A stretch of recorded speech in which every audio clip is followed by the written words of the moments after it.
ہر شخص کو موت کا مزہ چکھنا ہے اور تم کو قیامت کے دن تمہارے اعمال کا پورا پورا بدلہ دیا جائے گا۔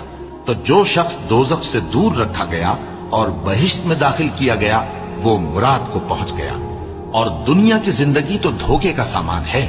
اے اہل ایمان، تمہارے مال و جان میں تمہاری آزمائش ضرور کی جائے گی، اور تم اہل کتاب سے اور ان لوگوں سے جو مشرک ہیں بہت سی ایذا کی باتیں سنو گے، تو اگر صبر اور پرہیزگاری کرتے رہو گے تو یہ بڑی ہمت کے کام ہے۔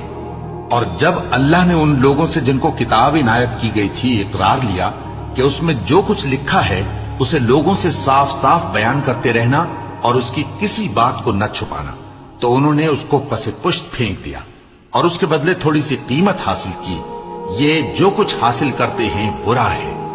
جو لوگ اپنے کیے ہوئے کاموں سے خوش ہوتے ہیں اور وہ کام جو کرتے نہیں ان کے لیے چاہتے ہیں کہ ان کی تعریف کی جائے۔